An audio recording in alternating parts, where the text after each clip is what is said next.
मैंने कहा सर मैंने 10वीं पास कर ली है और उसमें भी मेरी अच्छी खासी रैंक आई है, फर्स्ट डिवीजन से काफ़ी अच्छे नंबर मेरे पास में आए हैं। उन्होंने कहा आ गए होंगे, नकल वकल कर ली होगी कहीं पर। तो भी उन्होंने इस चीज़ को स्वीकार नहीं किया। मेरा सब्जेक्ट नहीं था, मुझे रुचि नहीं थी। 10वीं के बाद हमारे पास ऑप्शन थे कि हम गणित नहीं पढ़ें, तो मैंने गणित नहीं पढ़ी। हनुमान जी के मंदिर गया, 21 रुपये का प्रसाद चढ़ाया, क्योंकि अब मेरे को गणित नहीं पढ़नी पड़ेगी। क्योंकि जिन बच्चों को गणित आती है उनको बहुत आती है, जिनको नहीं आती है उनको बिल्कुल नहीं आती है। आज भी स्थितियाँ ऐसी तरह की बनी हुई है कि जिनको गणित आती है उनको बहुत आती है और जिनको नहीं आती उनको बिल्कुल भी नहीं आती है। तो जो आपकी रुचि का विषय है आप उस ओर अपने को अग्रसर कीजिए। अब आप यहाँ पर बहुत सारी बातें हो रही थी, मैं सारी बातों को सुन रहा था।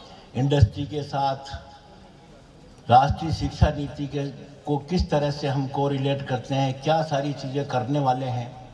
कॉन्फ्रेंस के बहुत सारे विषय हो सकते हैं, लेकिन सबसे अच्छा तरीका जो है ना कि हम खुद क्या चाहते हैं, हमारा अंतर्मन क्या चाहता है, उसके ऊपर अगर हम काम करें तो नेचुरल है कि हमारे को सफलता मिलने की पूरी संभावना रहती है। और सबसे बड़ी बात तो ये है कि आप हमेशा समाधान के पार्ट में रहिए।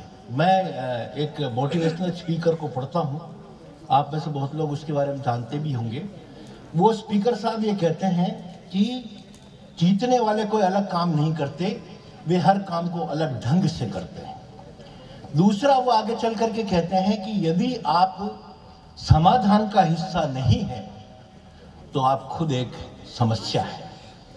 तो निश्चित रूप से उस पार्ट में जाने की कोशिश कीजिए जहां पर हम समाधान की बात करते हैं। और समाधान में जाने के लिए यही है कि जहां समस्या क्रिएट हो रही है उसका उत्तर हमें देना चाहिए और ये मान करके चलना चाहिए कि जिस व्यक्ति के सामने समस्या क्रिएट हो रही है वो मेरे सामने समस्या को लेकर आया है, तो यदि मैं इसके जैसा होता तो मैं उसका उत्तर किस तरह से देता। बस यही चीज़ जीवन को हमें अलग मार्ग पे ले जाती है, सफल बना सकती है। हुआ धर्म के नाम पर कर्म कांड छल छंद, हुआ धर्म के नाम पर कर्म कांड छल छंद, अब भारत को चाहिए पुनः विवेकानंद। अब भारत को चाहिए पुनः विवेकानंद बने भारत की भाषा। अब भारत को चाहिए पुनः विवेकानंद बने भारत की भाषा।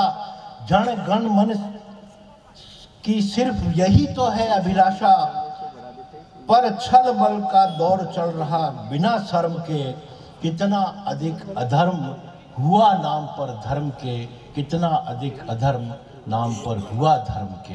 तालियां बनती है इस बात पर। मेरी आदत है देखो तालियां भिजवाने की। मैं तुम्हें बहुत सारी बातें नहीं करना चाहता, बहुत बड़े बड़े वक्ता हैं। मैं सिर्फ 1-2.5 मिनट की कविता सुनाऊंगा और उस कविता को इस कॉन्फ्रेंस का हिस्सा न भी रखा जाए तो कोई आपत्ति नहीं है। मैं उस कविता को सुना करके अपनी बात को ख़त्म करूंगा। कविता का शीर्षक इतना ही है कि अगर कोई व्यक्ति परेशान है तो उसको और अधिक परेशान करने का प्रयास न किया जाए। इस देश में अपनी मांगे मनवाने के लिए चक्के जाम होते हैं, सड़कें बंद की जाती हैं, वाहनों को रोका जाता है, चाहे वो आधे दिन के लिए हो चाहे 1 दिन के लिए ही हो। लेकिन जब इससे कोई व्यक्ति परेशान होता है तो उसकी क्या स्थिति बनती है। मैं देखता हूं कि मंगलवाड़ा चौराहे पर एक एम्बुलेंस है और लोग उस जाम में एम्बुलेंस को भी रास्ता नहीं दे रहे हैं, तब उस के अंदर जो मरीज है उसकी क्या स्थिति हुई होगी आप कल्पना कर सकते हैं। कि सड़कों पर वीरानी लिख दी बाजारों पर बंद लिखा, कि सड़कों पर वीरानी लिख दी बाजारों पर बंद लिखा, सर्द हवा पर अफवाहों ने बारूदी दुर्गंध लिखा, कर्तव्यों की सड़ी लाश ने अधिकारों का द्वंद लिखा, इस पगलाई आजादी ने फिर बेहुदा छंद लिखा।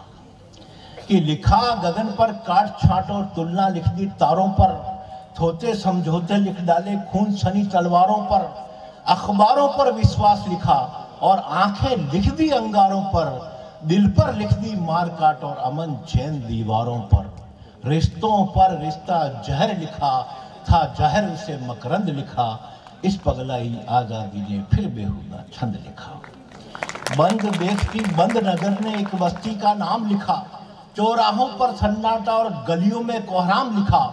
एक झोपड़ी से निकले दो हाथों पर नाकाम लिखा, लिखा इन्हीं पर मरो भूख से जीना हुआ हराम लिखा। इस एक दिवस के बंद बंद ने कई तरह से बंद लिखा। इस पगलाई आजादी ने फिर बेहुदा छंद लिखा। इस निर्दोष झोपड़ी में पूरी बस्ती से सवा बंद है, पटरी उखड़ी सांसें उखड़ी उसी रोज से तवा बंद है।